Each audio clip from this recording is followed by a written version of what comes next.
Ano ba nangyayari kay sir? Ay, ngayon ano po siya, lumbar. Meron po. Face niya. Ilan taon na si sir? 5'5". 55 pa lang kayo, sir? Opo. Okay, sige. Paano na lang pag nag-senior kayo, kita nyo, hina niya na. Hina nyo na tignan na. Kulang sa exercise po, no? Kaya pala eh, congenital stenosis. Bakit ganun? Bakit may congenital kayo? Ano ba ibig sabihin ng congenital? Congenital means ano? Pinanganak siyang may ganun na. Ayan o. Sa lumbar? Mild congenital stenosis involving the L4 to S1 level. Ayan o. Anong basa niyo po dyan? Pero ibig sabihin, inborn, pero ngayon niya lang naramdaman. Maaari. Ngayon, meron na siyang ganun. O baka... Kasi hindi naman babanggitin na congenital to kung... hindi, sabi ng doktor, parang matagal na lang. Ayun nga, congenital. Ang meaning kasi ng congenital, ano yan eh, parang... Word yan, no? Yun, parang meron na dyan noon pa. L1, Yung sabi ng L2, doktor, matagal na to ha, sabi. L3, L4, minimal disc bulge. L4, L5, disc desiccation and mild loss of disc height. Okay, mild grade 1 anterolist disease, secondary to severe bilateral facet ligamentum hypertrophy with pseudodisc bulging combined with the congenitally short pedicles. Ito yung itong mahihirap. Nasaan yung ano niya? Tignan ko nga ano itong congenital niya. Nasaan yung negative? Ay, wala, hindi ko binaba. Sabi siya ganun. Hindi, yan lang kasi ang binabasa eh. Kaya hindi ko Ma'am, na... oo nga, ito binabasa. Pero yung kaming mga therapist or ako, maselan kasi. Kumbaga, ano yung ano, titignan ko para ma-explain sa inyo kung ano yung mga part na ito, itong mga binabanggit, L4, L5, L5S1, para malaman nyo kung saan banda yan. Kung ano yung itsura nito sa O yun negative. nga, yung parang pinakita sa akin ng doktor, banda dito sa baba. L4, L5 yan. Ito, L4, L5 yan. Yun nga, yung naipitan dyan daw. Yan. Papakita ko nga sa inyo. Siyempre, titingnan ko to kung bakit nagkaroon ng congenital. Kasi yan, combined with congenitally short pedicles. Severe bilateral facet ligamentous. Severe. Siyempre, malala na. Bilateral facet ligamentous hypertrophy with pseudodisc bulging combined with nakakatulong dyan yung ano. Okay, pero tignan natin kung ano matutulong ko. Disc desiccation, L5-LS1, disc desiccation, and mild loss disc height. Disc osteophytes complex with combined with bilateral facet hypertrophy causing mild bilateral foramen. Pwede ba yung picture? Okay, sige, picture na nyo. Lumbar Parang ribos. may nakaipit kasi ano dun eh. Dalawang ano. Dalawang. Dito. Meron kayo sir, anterolisthesis sir eh. Ano may ibig sabihin ng anterolisthesis? Meron. Grade 1 anterolisthesis secondary to severe bilateral facet. Ano yung tsura nun? Medyo lumiis po yung mga ano nyo. Wala na sa tugma. Diba, ganyan yan. Itsura niyan. Pag nakatagilid ka, tingnan nyo yung itsura niya. Tugma siya na nakalining ng paganon. Ang anterolisthesis, nakaganyan siya. Gumano, no? Lumis.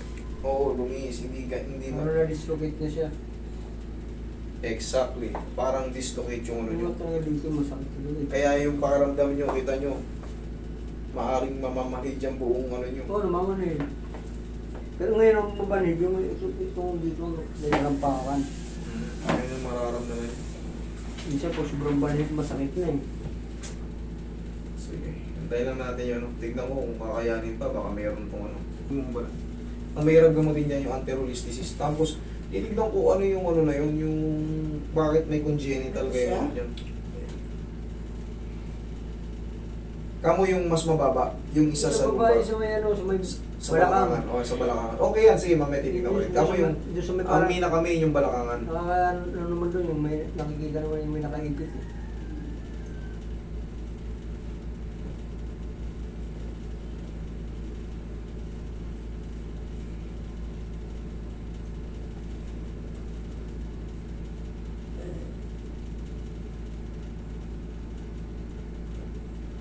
Wala daw 500 pupuntan daw. Tingin pa mo, Roy. Sa una meron doon.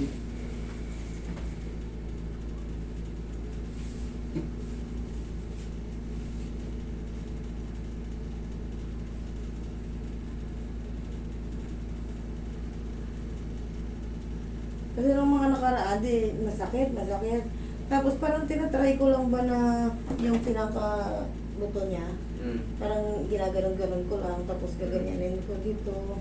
Pati yung dito niya. Saka binabaloktot ko lang yung paa. Tapos kinabukasan, parang Lalo siya nalugpok. Mababawasan lang pero parang masakit. dito, parang sabi niya, parang nababawasan yung sakit. Tapos di nawawala yung sakit. Kaso lang, mga ilang days na naman, ayan na naman siya. Wala pa. Yan na yun. Kasi syempre, hindi ko naman alam kung alin yung anuhin ko doon. Dahil hindi naman ako talaga manghihilot. Parang tinatry lang para lang mabawasan yung nararamdaman niyang sakit. Tabingi yung ano niya, spine pala niya.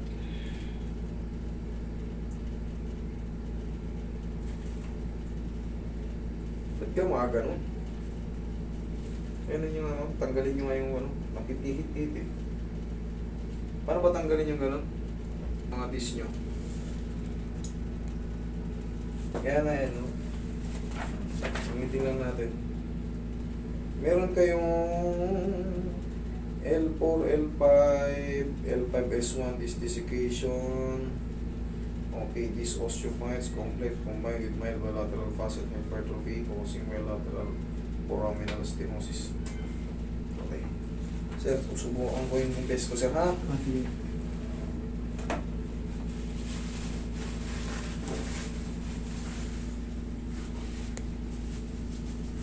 Wala naman kayo sakit sa puso. wala. Okay, relax. Kung wala na ba?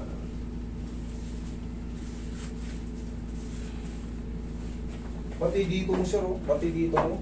Compress na rin yung mga yun. Nagpo-compress siya. Oo. Sumasakit nga rin yung sili ko. Base yan, sa image na yan. Wala na nga yun, wala na nga mga disc.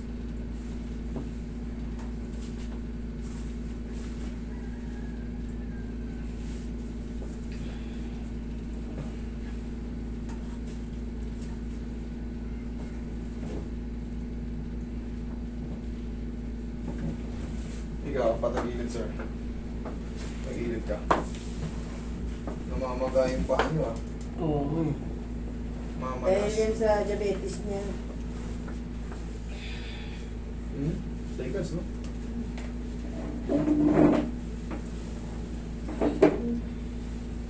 Pagka diabetic kayo, kailangan bawas kayo sa kanin. Papawis kayo sa umaga, ha? Magbilad-bilad kayo sa umaga. Relax lang. Huwag mo labahan. Kabilang side. Naramdaman ko nga itong mga sakit ito nung hindi na ako nakaarawan eh. Oo, yun. Magparo kayo ulit, Hindi na ha? ako lagi na lang halos ako po. Lalabas ka nga dun sa ano? Dati kasi sa palengke.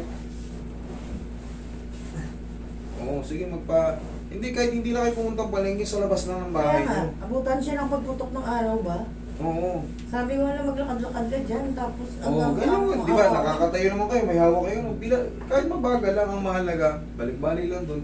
Napawisan yung kilikili nyo, singit nyo, okay na yun. Hindi naman kailangan pawis na pawis. Ang mahalaga, consistent. Tapos huwag kayong kain ng maraming kanin.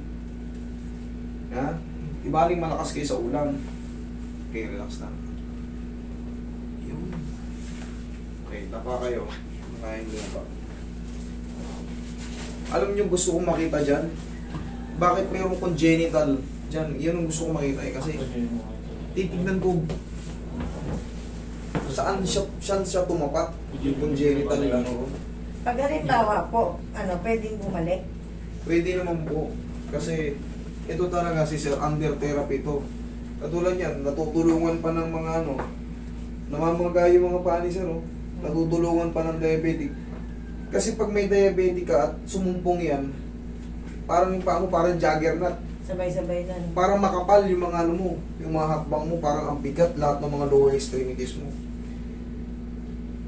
Ganun ba paramdam mo, Sir, ngayon? Parang ang bigat-bigat ng mga ganito mo, mula rito, pag ganyan. Itong kabila ano. O kabila, Yung mga ano. Alam mo kapal ng Yun. Barat.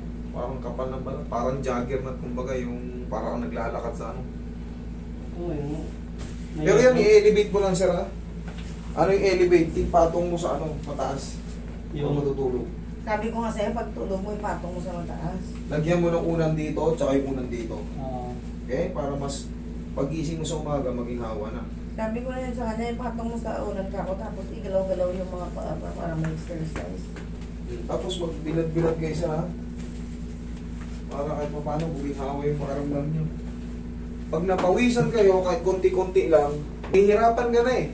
Hindi pa hihirapan ka naman, no? Kasi nga, namamaga-maga yung mga paa mo, nahihilo-hilo ka, namamanid yung mga legs mo, ihaya. Kaya ka tayo. Pag nasabayan ka pa ng ano, mga discompression, syempre, mas mahirapan ka. Pero, magkaganon mo man, subukan natin i-adjust para makatulong. Gusto ko ate. Ngayon, tignan mo yung kaliwang paa mo, makapal. Tugay niyo po yung May sugat yan eh. Wala na yung sugat yan. Ito po taas mo. Okay na po. Konti na lang yung sugat. Ito na yun. Uyun. Dalawang kamay po sa Lagyan tiyan. sa tiyan yung kamay. Matagal na manid. Relax lang tayo. Wala na ba? Inhale. Exhale. Down. Exhale. Yun. Thank you.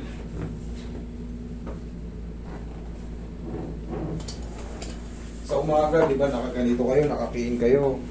Ganyanin mo, di ba, ito yung araw. Talikod ka sa araw, nakakapit ka lang ganyan.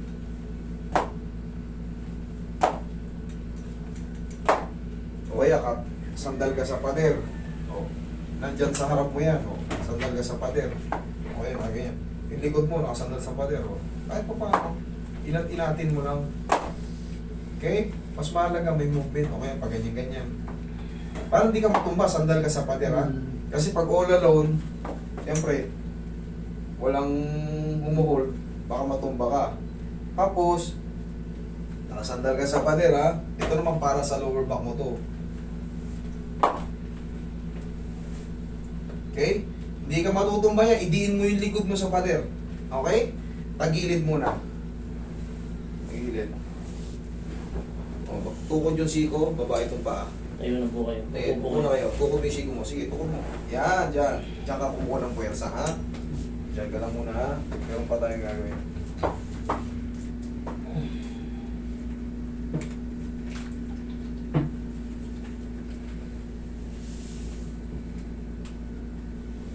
Kaya nyo yan, bata pa kayo, 55. Ang daming pupunta to, 80 anyos, malakas pa sa inyo. Kayo, wala pa kayong senior, pero kaya nyo yan. Bata pa. Binad-binad lang din sa ano. Tapos bawas kayo sa kanin, di baling malakas kayo sa ulam, sa mga gulay-gulay. Malunggay, saluyot, kumain kayo ng okra. Kumakain ka ba ng cucumber? Pipino? O yan, patakin mo ng patakin yan. Sausaw mo sa suka, saka sa hanin, o kaya sa hanin. Di baling mayat maya ka kumakain, pero hindi kanin. Hindi tinapay, hindi white bread. Yung mga yan, prutas, cucumber, para ma-neutralize yung mga... Kasi pag nagsabay yung iba pang komplikasyon, diabetic, lumbar problem, iba pang mga kung ano-ano pa dyan, wala, malulunod ka na, tapos iinom ka ng maraming gamot. Para kang groggy-groggy. Tayo ka nga, lakad ka. Dami yung ano.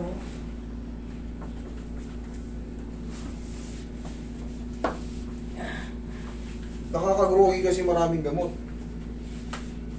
Sandal ka nga ron. Sige nga, tignan ko nga.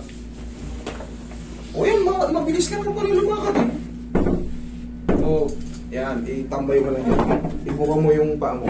Yan, o. Kunyari, yan yung araw, dyan yung araw. Yan, o. Sabay tayo. Nakaganon ka, o. Ikaw nga, o. Yan! Kabila. Kabila. O, yan! Okay? O, tapos ganito tayo. Yan. Yun na, okay na yun. Kabila. Yan, okay na yun. Tapos, o, lakad-lakad lang ako. Sige, lakad ka. Kunyari, may araw. O, yan. O, mabilis ka naman pala maglakad eh. O, ngayon lang, kasi nakarati ka. Mabilis ka oh. Hindi mo na kailangan saklay eh. Kanina, ano yan eh. Kanina nga parang hinang-hina siya eh. Oh. Kita mo yun, ang bilis niya oh. Baka kailangan parang follow up pa. Pwede naman kayo mag-follow up pero ang interval nyo nga Friday.